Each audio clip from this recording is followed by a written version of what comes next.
बचपन में मैं ये समझता था कि यदि मैं 10th पास कर जाऊं तो मैं बहुत खुश हो जाऊंगा।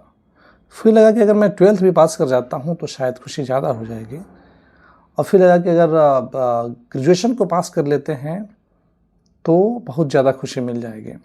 ये तीनों चीज़ें करने के बाद से जॉब की जब तैयारी शुरू की जाती है, उन सिलसिला में मुझे ये लगा कि अगर जॉब हो जाए, या जब मैं किसी के ज्वाइनिंग लेटर्स देखता था तो लगता था कि अगर ये चीज़ें मुझे मिल जाएं तो मैं वाकई बहुत खुश हो जाऊंगा।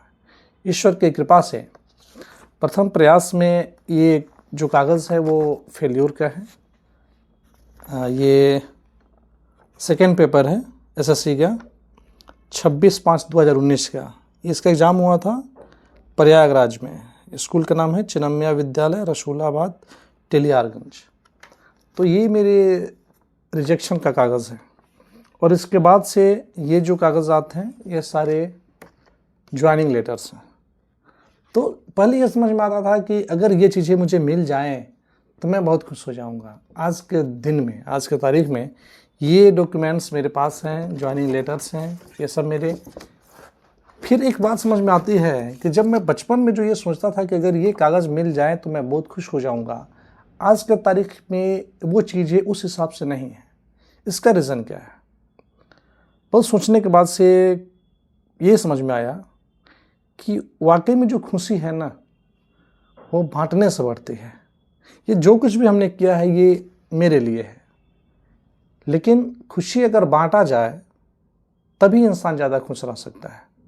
ज़िंदगी में दो चीज़ें हमने समझी है, वो दो वर्ड हैं। एक वर्ड है एकांत और एक वर्ड है अकेलापन।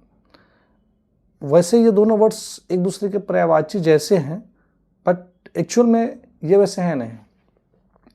जहाँ तक मैं समझ पाता हूँ, अकेलापन का मतलब ये हुआ कि आप खुद से बाहर हैं, you are out of your self.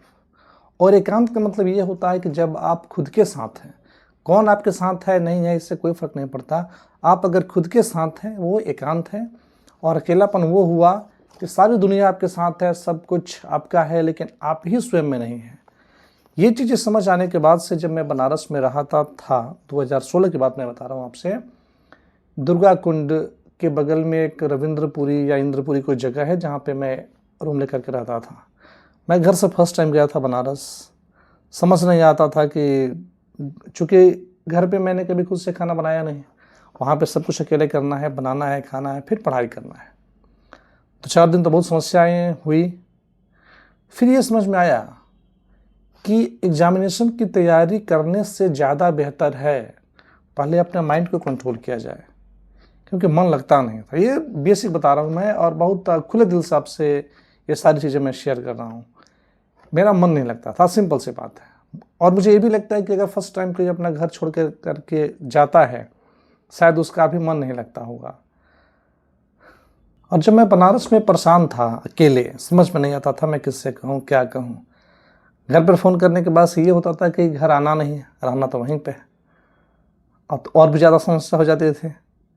उसके लिए मैंने सोचा भाई रहना तो यहीं पे है, किताबों को पहले साइड किया जाए और पहले खुद को यहाँ पे स्टेबल किया जाए, अपने मन को यहाँ पर स्टेबल किया जाए, क्योंकि शरीर तो बनारस में है, मन वहाँ पे नहीं है। परेशानी ज़्यादा थी, अकेलापन ज़्यादा था। तो मैंने कुछ काम किया, और काम ये था कि सुबह में मेरा शेड्यूल ऐसा था कि मैं सुबह में संकट मोचन मंदिर जाता था। सुबह में वहाँ पे 4 बजे मंगला आरती होती थी, बहुत सुकून मिलता था। क्या होगा नहीं होगा, पढ़ाई क्या होगी, रिजल्ट क्या आएगा, इससे कोई फ़र्क नहीं पड़ता, जो होगा देखा जाएगा। सुबह में संकट मोचन मंदिर, दोपहर में फिर रूम पे आना है, जो जितना बन सके बना लेना है, खा लेना है, कुछ देर के लिए सो जाना है। और जैसे शाम होती है उस वक्त 80 घाट, ये 2-3 ऐसे जगह हैं, जैसे संकट मोचन हो गया, 80 घाट हो गया, दुर्गा कुंड हो गया। इन जगहों पे मैं जब भी परेशान था मैं यहीं पर जाता था, और यहाँ पर जाने के बाद से मुझे बहुत शांति मिलती थी। एक और चीज़ था, जो दुर्गा कुंड के बगल में एक जलांस मॉल है, वहाँ पे एक बुक की दुकान थी, बुक स्टॉल था। उनका जो बुक के ऑनर थे, उस दुकान के जो ऑनर थे, उनका नाम गौतम था। मैं उनके पास जाता था, मैं दिन भर वहीं पर बैठता था। कभी रूम पे आया, कभी रूम पे आने का मन नहीं किया तो मंदिर से आ करके और सीधे उनकी दुकान पर मैं बैठ जाता था, किताबें पढ़ता था। सिलेबस की किताबें अच्छी नहीं लगती थी, वो इसलिए कि मेरा मन ही वहाँ पे फ़िलहाल नहीं लगता था।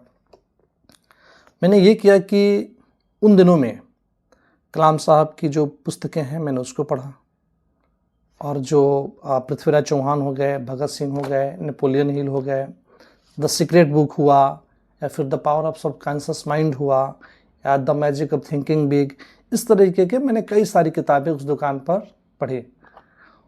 और वहाँ पे बनारस में सबसे ज़्यादा मेरा फोकस ये था कि अपने दिमाग को कंट्रोल कैसे करें। पढ़ाई लिखाई बहुत सिंपल है, कब? जब आपका माइंड आपके वश में है।